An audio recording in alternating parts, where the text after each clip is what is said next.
My father's laugh cut through the quiet hum of the restaurant like glass shattering on marble. A company, he repeated, shaking his head, that familiar smile playing at the corners of his mouth, the one that said he found me charming in the way you find a child's imagination charming. Emma, sweetheart, having a website doesn't mean you have a company. I set down my fork carefully, the sound of metal against porcelain suddenly too loud. Around us, the restaurant continued its elegant rhythm, soft jazz, the clink of wine glasses, the murmur of conversations that mattered. We were at Marcello's, the Italian place downtown, with the white tablecloths and the prices that made my stomach clench every time I looked at the menu. My father had insisted on taking me to dinner. To celebrate, he'd said on the phone. I'd been stupid enough to think he meant celebrate me. It's not just a website, Dad, I said quietly. It's a SaaS platform. I have 12 employees now. We hit 2 million in revenue last quarter. He reached for his wine, still smiling. 2 million in revenue or 2 million in funding? Because there's a difference, Emma. I've been in business for 30 years. I know how these tech things work. You get some venture capital money. You burn through it. And then he made a gesture like something disappearing into smoke. My mother touched his arm gently. Richard, let her explain.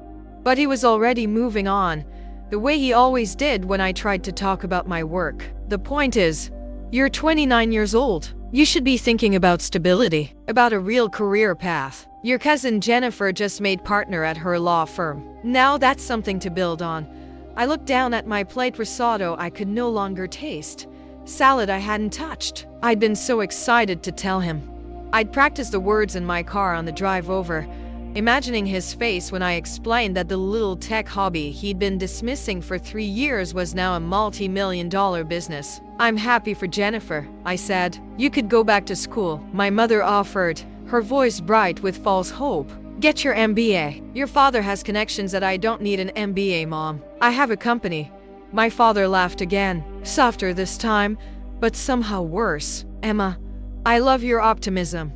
I really do, but you have to be realistic. How many of these startup things actually succeed? 1%? Less? You're a smart girl. You could do something stable, something with a future. The waiter appeared then, a young man with dark hair and an efficient smile. He set down a basket of bread, refilled our water glasses, and was about to leave when he paused, looking at me with sudden recognition. Excuse me, he said, his voice uncertain. Are you Emma Chen? I looked up, surprised. Yes? His face broke into a genuine smile. I thought so. I'm sorry to interrupt, but are you the tech founder? The one who built Inventoriflow? The table went silent. My father's wine glass stopped halfway to his mouth. My mother's hand froze on her napkin. Yes, I said slowly. That's my company. The waiter's smile widened. That's incredible. My brother uses your platform for his restaurant supply business. He says it completely changed how he manages inventory. He's always talking about it.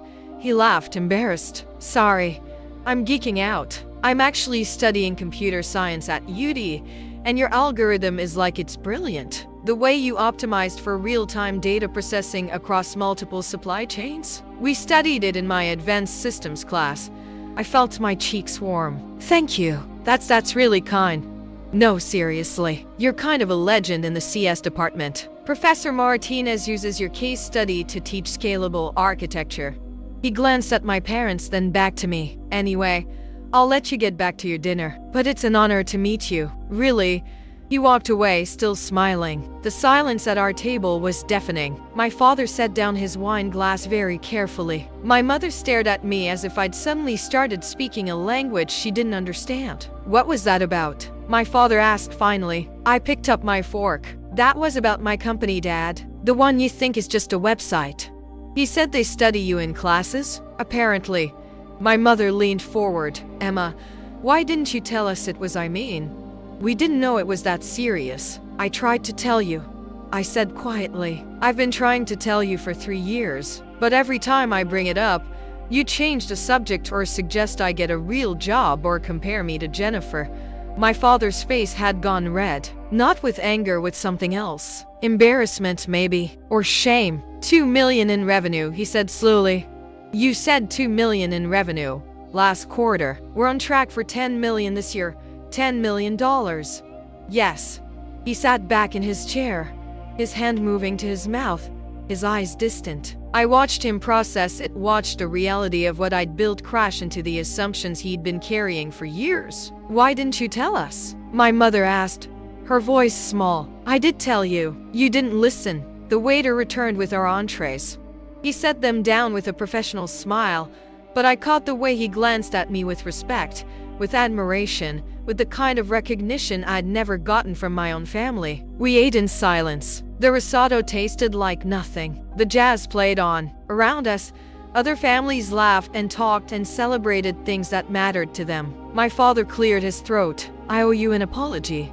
I looked up. I didn't take you seriously, he continued, his voice rough. I thought I don't know what I thought. That you were playing around. That it was a phase. I didn't understand what you were building.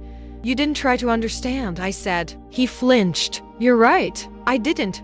My mother reached across the table, her hand trembling slightly. We're proud of you, Emma. We should have said that a long time ago. I looked at her hand, hovering in the space between us. I thought about all the dinners like this one, all the conversations where my work was dismissed, all the times I'd tried to share my victories and been met with skepticism or concern or suggestions that I'd do something else, be someone else. I don't need you to be proud of me now, I said quietly. I needed you to believe in me then, when it was hard, when I was scared, when I didn't know if it would work. My father's eyes were bright. I'm sorry. I know, but the words felt hollow. Because sorry didn't erase the years of doubt. Sorry didn't give me back the moments when I'd sat alone in my apartment, wondering if everyone was right, if I was wasting my life, if I should just give up and get a real job. The waiter came back one more time before we left. He handed me a napkin with an email address scribbled on it. My brother wanted me to give you this, he said. He'd love to send you a testimonial for your website. And if you're ever looking for case studies, he'd be happy to talk. I took the napkin. Thank you. Really? He nodded and walked away. My father paid the bill. We walked out into the cool evening air, the city lights reflecting off the wet pavement from an earlier rain. My car was parked 2 blocks away. My parents' car was in the opposite direction. Emma, my father said as we stood on the sidewalk. I turned. I was wrong about you, about everything. I nodded slowly. Yes, you were. And I walked away, leaving them standing there in the glow of the restaurant lights, finally understanding what I'd been trying to tell them all along. I drove home in silence, my hands gripping the steering wheel too tightly, my father's laugh still echoing in my ears. The city blurred past streetlights, storefronts, people walking home from dinner dates and movie nights, living ordinary lives where their parents believed in them. I turned onto my street, parked in front of my building, and sat there for a long moment, staring at the dashboard. My phone buzzed. A text from my mother. Please call me when you get home. We need to talk. I turned off the phone. Inside my apartment, everything was exactly as I'd left it, laptop open on the dining table, empty coffee mug beside it, whiteboard covered in diagrams and code snippets. This was where I'd built Inventoriflow. This was where I'd spent 3 years working 16-hour days, surviving on takeout and determination, building something I believed in while everyone around me suggested I do something else. I dropped my keys on the counter and walked to the window. My reflection stared back at me, 29 years old, wearing the dress I'd bought specifically for tonight's dinner, the one I'd thought would make me look professional, successful, like someone my father would finally take seriously. But it hadn't mattered what I wore. It hadn't mattered what I said. He'd already decided who I was, his daughter who played at business, who didn't understand the real world, who needed guidance and redirection and comparisons to Jennifer the lawyer. I pulled out my phone and turned it back on. 17 new messages. I scrolled through them mechanically. My mother again. Emma, please. Your father feels terrible. My business partner, Marcus. Board meeting moved to Thursday. Can you make it? My lead developer, Priya. The new update is ready for review. Want to go over it tomorrow? And then at the bottom, a message from a number I didn't recognize. Hi Emma, this is David from Marcello's. The waiter. I hope it's okay that I got your number from your company website. I just wanted to say what you're doing is really inspiring. My brother talks about your platform constantly. Keep changing the world. I read it 3 times. Then I sat down at my laptop and opened my email. The inbox was full: investor updates, partnership requests, customer testimonials, press inquiries. I'd been ignoring most of it, too focused on preparing for tonight's dinner, too invested in the fantasy that my father would finally see me. One email caught my eye. Subject line: TechCrunch wants to feature Inventory Flow. I opened it. Dear Miss Chen, my name is Sarah Martinez, and I'm a senior reporter at TechCrunch. We've been following Inventory Flow's growth over the past year, and we'd love to feature your company in our Founders to Watch series. Your approach to supply chain optimization is genuinely innovative, and we think our readers would be fascinated by your story. Would you be available for an interview next week? I stared at the screen. TechCrunch, one of the biggest tech publications in the world. They wanted to feature me. I typed a response. Hi Sarah, I'd be honored. Let's schedule something. Send. My phone rang. My mother's name flashed on the screen. I let it ring for times before I answered. Emma, thank God. I've been so worried. I'm fine, Mom. Your father is devastated. He didn't realize we didn't realize that I was telling the truth. I said quietly that I actually built something real. Silence. Then, in a smaller voice, yes. I closed my eyes. Mom, do you know how many times I tried to tell you? How many dinners I sat through where you suggested I go back to school or get a corporate job or do anything except what I was actually doing? We were worried about you. You were embarrassed by me. That's not. She stopped. I heard her breathing on the other end of the line. Maybe we were. Maybe we didn't know how to talk about what you were doing. It was so different from anything we understood. You could have tried to understand. You're right. We should have a pause. Can we see you this weekend? Can we talk about this properly? I looked around my apartment at the whiteboard, the laptop, the empty coffee mug, at the life I'd built while they weren't watching. I need some time, I said. Emma, I'm not angry, Mom. I'm just tired. I'm tired of feeling like I have to prove myself to you, to Dad, to everyone. You don't have to prove anything. But I do. Because even now, even after that waiter recognized me, even after I told you about the revenue, you still don't really get it. Do you? You still think it's luck, or timing, or something other than 3 years of work. My mother was quiet for a long moment. What can we do to make this right? I don't know. I said honestly, I really don't know. We hung up. I sat in the silence of my apartment, feeling the weight of the evening settle over me like fog. My laptop pinged. An email from Marcus. Saw your message about the TechCrunch interview. That's huge, Emma. Congrats. You deserve this. I smiled despite myself. Marcus had been with me from the beginning, my first employee, my co-founder in everything but title. He'd believed in Inventory Flow when it was just an idea scribbled on a napkin. He'd worked for equity instead of salary for the first year. He'd never once suggested I do something else. I typed back, thanks. Want to prep for the board meeting tomorrow? Coffee at 9? His response came immediately. See you there. I closed the laptop and walked to my bedroom. The dress came off, replaced by sweatpants and an old t-shirt from college. I washed my face, brushed my teeth, and climbed into bed. But I couldn't sleep.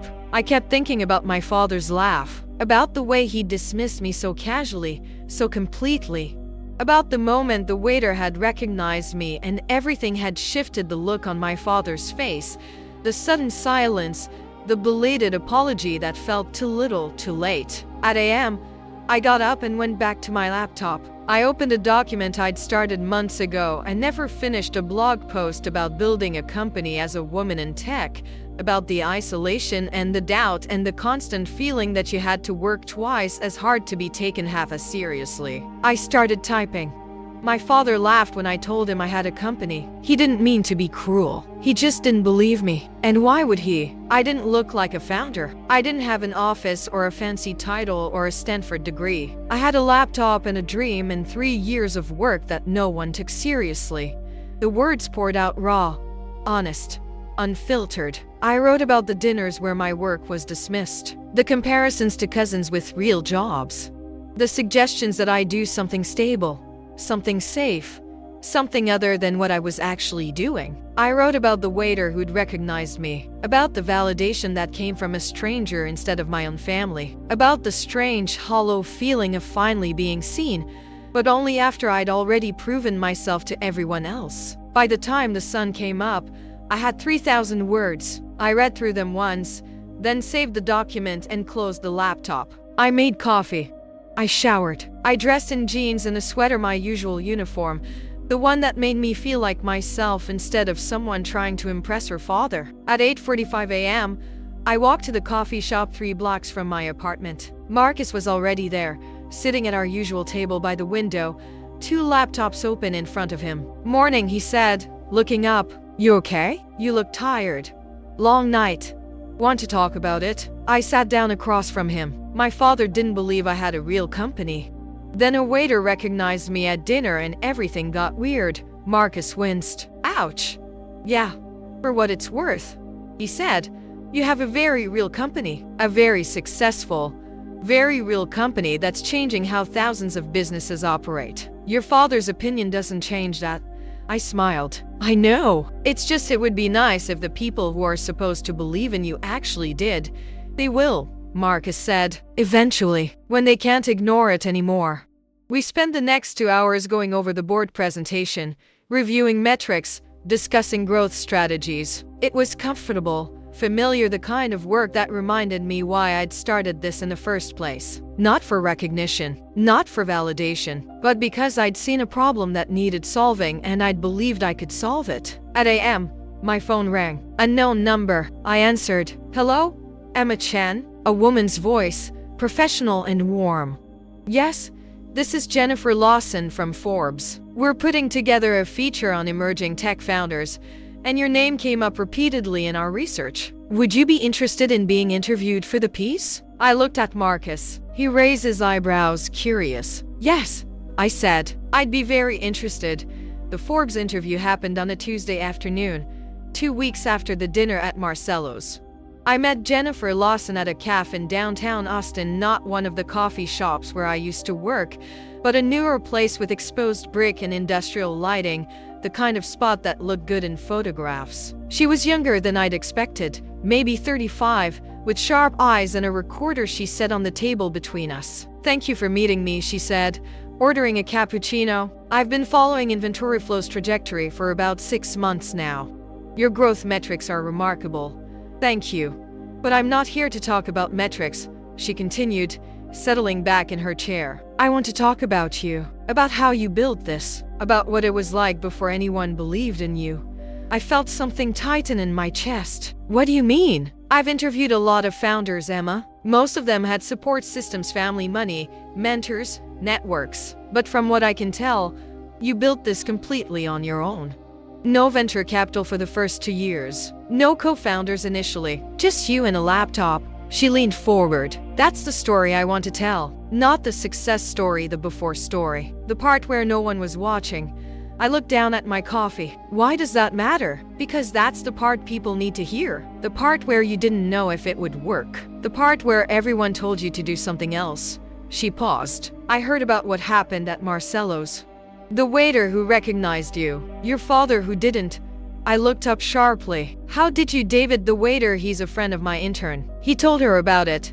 And she told me." "I hope that's okay. I'm not going to write about it without your permission." "But Emma, that moment? That's the story. That's what people need to understand about what it takes to build something when no one believes in you."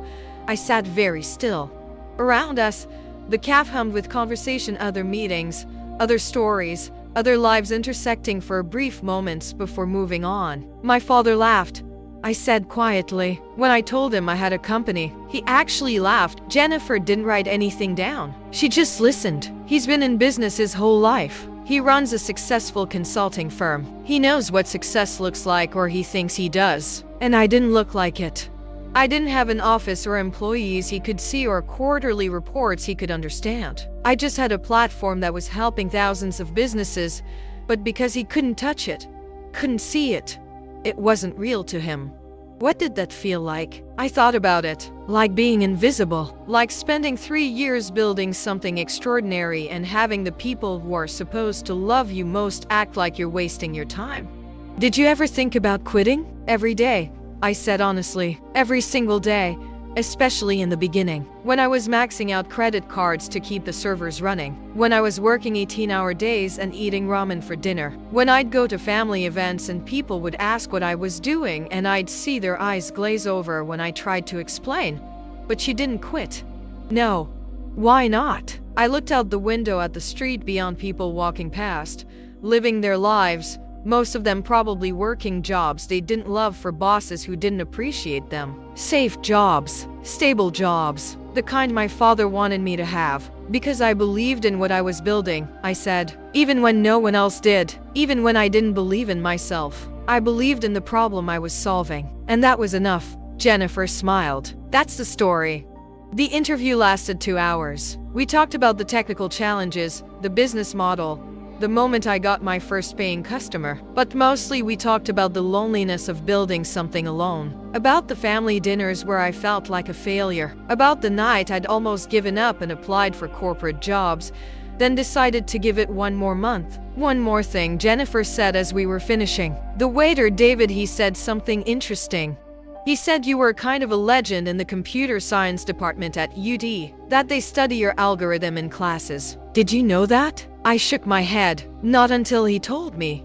How did that feel? Being recognized by a stranger when your own family didn't recognize what you'd built. I thought about that moment, my father's wine glass frozen in midair, my mother's confused expression, the sudden shift in the atmosphere at the table. Validating, I said, and sad. Because I realized I'd been looking for validation in the wrong places. I'd been trying to prove myself to people who were never going to see me the way I needed to be seen. And meanwhile, strangers, people who actually understood what I was doing, they already saw it. Jennifer nodded slowly. Your father called you after that dinner, didn't he? How did you? Because that's what always happens. The moment other people validate you, suddenly the people who doubted you want to be part of your success. She looked at me carefully. Did you forgive him? I don't know yet, I said honestly. He apologized. My mother apologized. But apologies don't erase years of feeling like I wasn't enough. Like what I was doing didn't matter. What would it take for you to forgive them? I thought about it for a long time. I think they'd have to understand what they took from me.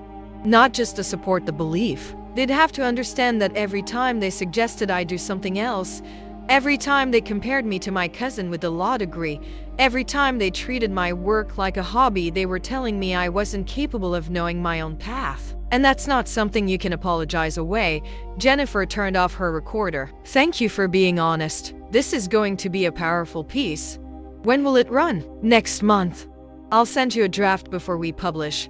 We said goodbye. I walked back to my apartment, feeling strangely lighter, as if telling the story had released something I'd been carrying for years. My phone buzzed. A text from my father. Can we have lunch this weekend? Just you and me. I want to understand. I stared at the message for a long time. Then I typed, Sunday, PM. You pick the place. His response came immediately. Thank you. That evening, I had a video call with the board. Marcus and I presented our quarterly results, revenue up 40%. Customer retention at 92%. 3 new enterprise clients signed. The board members nodded approvingly, asked strategic questions, congratulated us on the growth. After the call ended, Marcus stayed on the line. You okay? He asked. You seem distracted. Forbes interview today. How'd it go? Good. Hard. She asked about my family. Marcus was quiet for a moment. What did you tell her? The truth. That they didn't believe in me. That it hurt. That I'm still figuring out how to move past it. That takes courage, Emma. Most founders want to pretend they had support all along. That it was easy. It wasn't easy. I know. I was there, remember? I saw you working until 3 in the morning. I saw you skip meals because you were putting every dollar into the business. I saw you cry in your car after investor meetings that went nowhere. He paused. But I also saw you keep going. That's what matters. After we hung up, I opened my laptop and pulled up the blog post I'd written the night after the dinner at Marcello's. I read through it again, then I added a new section at the end. A reporter asked me today why I didn't quit, why I kept building when no one believed in me. And I realized something. I wasn't building for them. I wasn't building to prove my father wrong or to make my mother proud or to show my cousin that my path was just as valid as hers.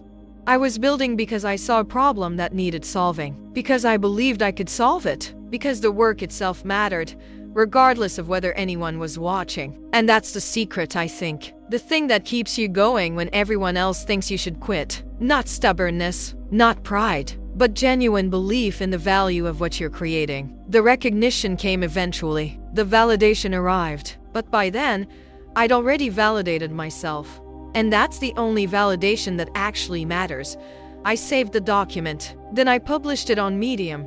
Not because I thought anyone would read it, but because I needed to say it out loud. Within an hour, it had 50 shares. By morning, it had 5,000. And in the comments, dozens of founders, women and men, young and old, shared their own stories of building something while everyone around them suggested they do something else. My parents wanted me to be a doctor. I'm now running a $10 million company. This resonated so deeply. I cried reading this. Thank you for putting into words what I've been feeling for years. My husband laughed when I said I was starting a business. We're divorced now, and my business is thriving. I read every comment, every story, every moment of recognition from strangers who understood what my own family hadn't. And I realized something. I'd been looking for validation in the wrong places my entire life. I'd been trying to earn my father's respect, my mother's pride, my family's belief. But the validation I needed, the only validation that mattered, had been inside me all along. I just had to learn to see it. Sunday came with gray skies and the threat of rain. I arrived at the restaurant 10 minutes early, a small French bistro my father had chosen, the kind of place with linen napkins and waiters who spoke in hushed tones. He was already there, sitting at a corner table, looking older than I remembered. His hair had more gray. His shoulders seemed less certain. He stood when he saw me. "Emma, thank you for coming." I sat down across from him. A waiter appeared immediately, filled our water glasses, left menus we didn't look at. "I've been thinking about what to say," my father began, his hands folded on the table. "I've rehearsed this conversation 100 times. But now that you're here, I don't know where to start." "Start with the truth," I said quietly. He nodded slowly. "The truth is, I was wrong about you. Completely, fundamentally wrong. And I don't know how to fix that." "You can't fix it, Dad. You can only acknowledge it." He looked down at his hands. "When you were growing up, you were always the one who colored outside the lines, who asked questions no one else thought to ask, who wanted to do things differently. And I thought my job as your father was to protect you from failure, to guide you towards safety. You thought your job was to make me more like everyone else." "Yes," he said, his voice rough. "I did, and I was wrong." The waiter returned. We ordered without thinking. I didn't even register what I asked for. The restaurant hummed around us, other families having easier conversations. "Do you know what it was like?" I asked. "Sitting at family dinners trying to share what I was building, and watching you change the subject, watching you compare me to Jennifer, to your colleagues' children, to anyone who had a traditional career path." "No," he said, "I don't. But I want to understand." It felt like being erased, like the thing I was most proud of, the thing I was pouring my entire life into, didn't exist because you couldn't see it, because it didn't fit your definition of success. My father's eyes were red. "I saw you working all the time. I saw you stressed, exhausted, struggling. And I thought you were suffering for nothing. I thought I was helping by suggesting alternatives. You were telling me I was failing. I know that now."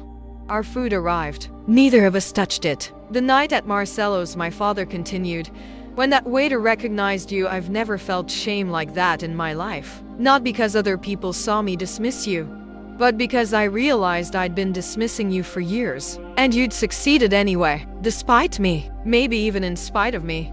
I felt tears prick at my eyes. "I didn't build Inventoriflow to prove you wrong, Dad. I built it because I believed in it. But it would have been easier, so much easier, if you'd believed in me too. I know.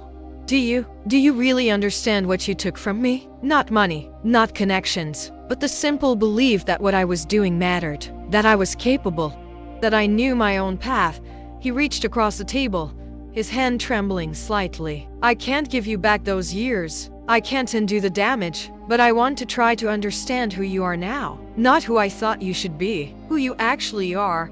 I looked at his hand hovering between us. I thought about all the times I'd wanted this as approval, his pride, his belief. All the times I'd imagined this conversation, this apology, this moment of recognition. But now that it was here, it felt different than I'd expected. Not triumphant, not satisfying, just sad. "Tell me about your company," he said. "Really, tell me. I want to understand what you've built." So I did. I told him about the algorithm, about the problem I'd identified in supply chain management, about the thousands of small businesses that were using Inventoriflow to optimize their inventory and reduce waste. I told him about my team, 12 people now, brilliant developers and designers who believed in the mission. I told him about the board meetings, the growth metrics, the enterprise clients we were signing. He listened, really listened, asked questions that showed he was trying to understand, not just waiting for his turn to speak. 2 million in revenue last quarter, he said finally. On track for 10 million this year. Emma, that's extraordinary. It is, I agreed. But it's not why I did it. Why did you do it? I thought about that night in my apartment, 3 years ago, when I'd had the initial idea. When I'd seen the problem so clearly and known that I could solve it. Because I saw something that needed fixing, and I believed I could fix it. That's all. It was never about the money or the recognition. It was about building something that mattered. My father nodded slowly. You get that from your mother, you know. That stubbornness. That belief. I get it from you too, I said. You built your consulting firm from nothing. You took risks. You believed in yourself when other people doubted you. That was different. Why? Because you're a man? Because you had an MBA? Because your path looked more traditional? He flinched. Maybe. Yes, probably all of those things. That's the part you need to understand, Dad. You did the same thing I did. You built something from nothing. But when I tried to do it, you couldn't see it. You couldn't recognize your own courage in me. We sat in silence for a long moment. The food grew cold on our plates. The Forbes article comes out next week, I said finally. He looked up. Forbes is writing about you. A full feature. Emerging tech founders to watch. They interviewed me for 2 hours. Asked about the company, the algorithm, the journey. I paused. They asked about you too. What did you tell them? The truth. That you didn't believe in me. That it hurt. That I built this anyway. My father's face went pale. You told them about Marcelo's. I told them about all of it. The family dinners. The comparisons to Jennifer. The suggestions that I get a real job. The years of feeling invisible. I looked at him steadily. I'm not trying to embarrass you, Dad. I'm trying to tell a story that other founders need to hear. The story about building something when no one believes in you. I understand, he said quietly. And you should tell it. Even if it makes me look bad. Especially if it makes me look bad. Because maybe it'll help some other father see his daughter the way I should have seen you. The waiter appeared, concerned about our untouched food. We assured him everything was fine. Asked for boxes we wouldn't use. Can I ask you something? My father said as we were leaving. Yes. Do you think you'll ever forgive me? I thought about it, really thought about it. About the years of hurt, the moments of doubt, the nights I'd cried alone in my apartment wondering if everyone was right and I was wrong. I don't know, I said honestly. I want to, but forgiveness isn't something you can force. It's something that happens slowly, over time. If you earn it. How do I earn it? By seeing me, really seeing me. Not the daughter you wanted me to be, but the person I actually am. By believing in me now, even when it's easy, even when everyone else already does. He nodded. I can do that. We'll see. We walked out into the gray afternoon. The rain had started light, steady, the kind that soaks through slowly. My father's car was parked close. Mine was 2 blocks away. Emma, he called as I started to walk away. I turned. I'm proud of you. I should have said that years ago, but I'm saying it now. And I mean it. I'm proud of who you are and what you've built. And I'm sorry I didn't see it sooner. I felt something crack open in my chest, not forgiveness. Not yet, but the beginning of it. The first small possibility. Thank you, I said, and I walked away through the rain, feeling lighter than I had in years. The Forbes article published on a Wednesday morning. I woke up to my phone exploding, texts, emails, calls, notifications flooding in faster than I could process them. I opened the Forbes website with shaking hands. There was my face, professional photo, serious expression. And beneath it, the headline, Emma Chen built a $10 million company while her family told her to get a real job. I read the article slowly, carefully. Jennifer had captured everything: the technical innovation, the business growth, the market opportunity. But she'd also captured the other story, the one I'd been afraid to tell. Chen's father, a successful business consultant, laughed when she told him she had a company. Her mother suggested she go back to school. Her family compared her to cousins with law degrees and corporate jobs. Unable to see that Chen was building something extraordinary right in front of them, it wasn't until a waiter at a restaurant recognized Chen and praised her algorithm, which is now taught in computer science classes at the University of Texas, that her family began to understand what she'd accomplished. I wasn't building for them, Chen told me. I was building because I believed in the problem I was solving. The recognition came eventually, but by then, I'd already validated myself. And that's the only validation that actually matters. The article went viral within hours. By noon, it had been shared 50,000 times. Tech founders were posting it with comments like, "This is my story too, and every woman in tech needs to read this." Investors were emailing me. Journalists were requesting follow-up interviews. And my father called. "I read it," he said, his voice thick. And you were right to tell the truth. It's hard to read. It's painful, but it's true. And if it helps even one parent see their child differently, then it was worth it. I sat down on my couch, phone pressed to my ear. "Thank you for saying that. Your mother and I have been talking. We want to do better. Not just apologize, but actually change. Actually learn. Will you help us understand?" I thought about it. About the years of hurt, the slow process of healing, the long road ahead.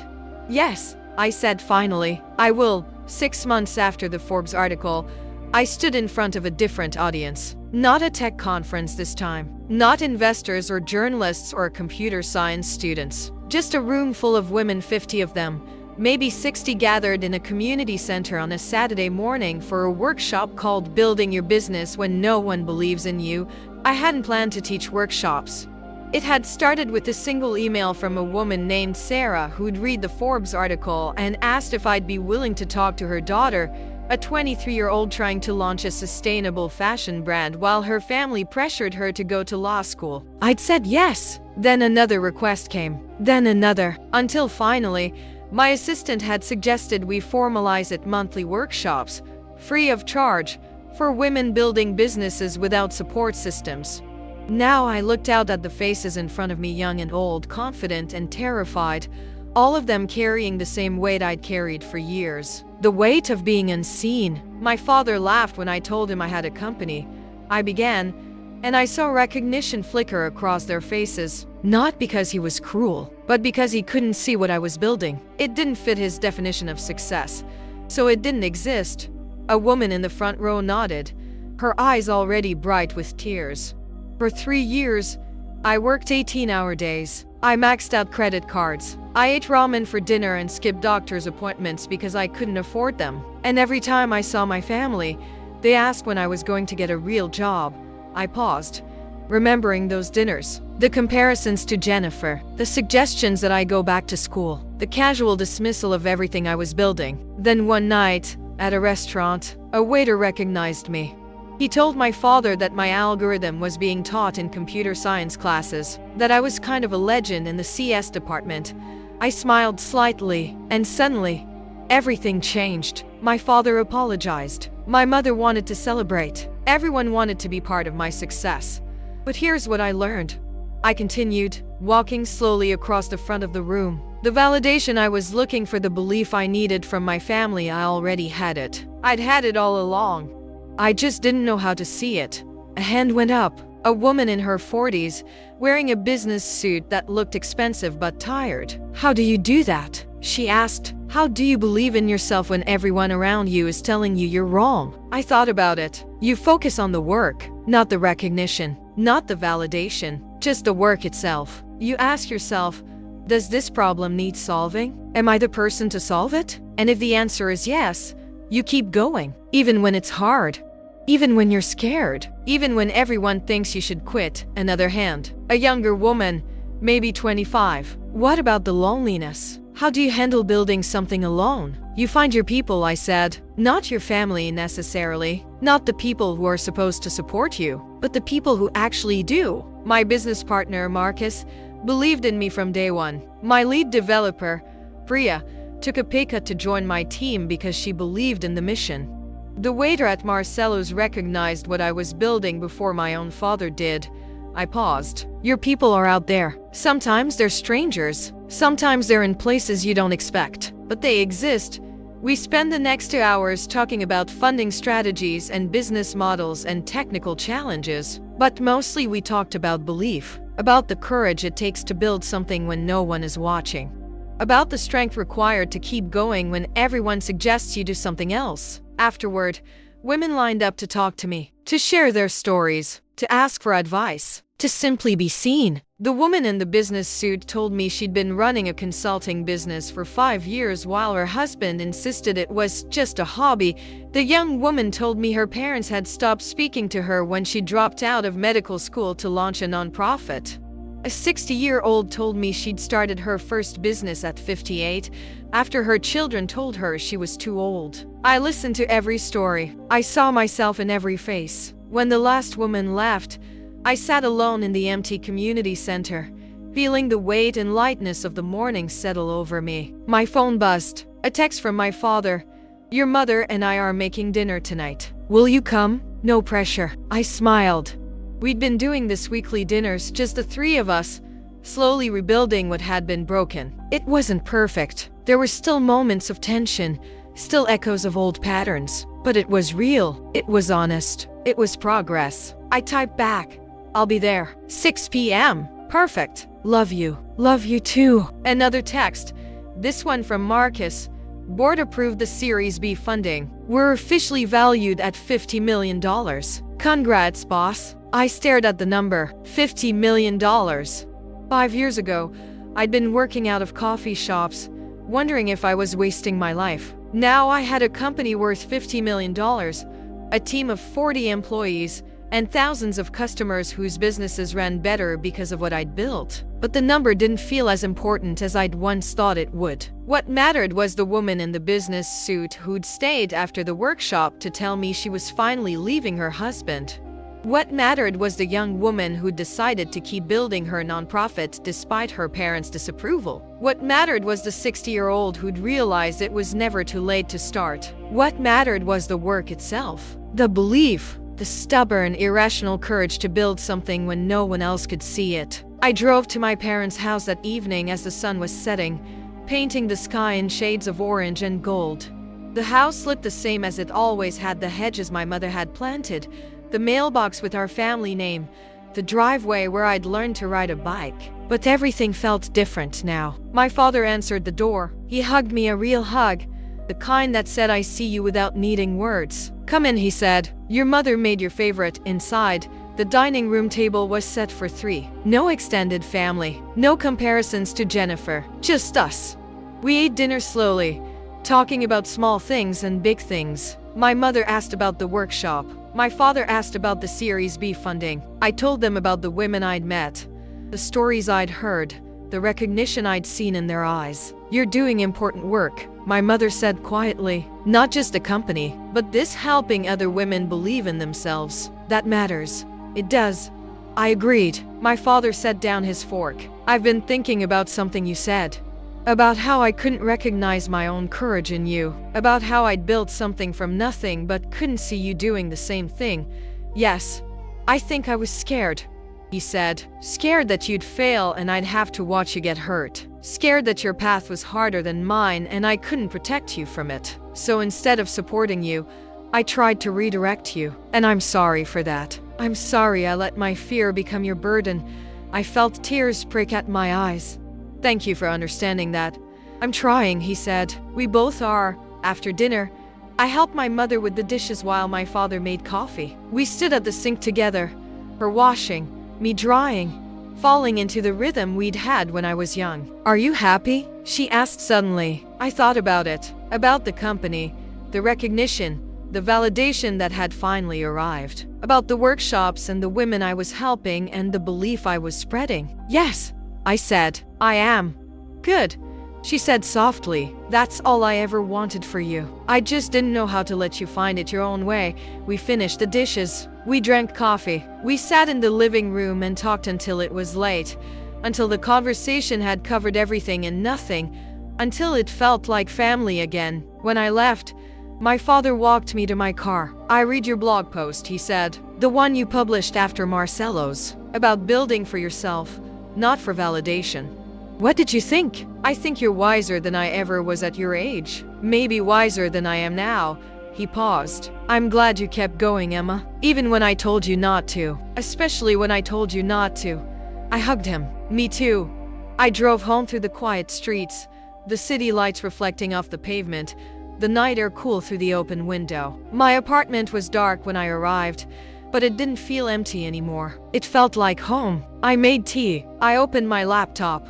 I pulled up the document where I kept my notes to myself, the one I'd started 5 years ago, full of doubts and fears and desperate hopes. I added one final entry. "Today I taught a workshop for women building businesses without support." I saw myself in every face: the doubt, the fear, the stubborn belief that what they're building matters. And I realized something.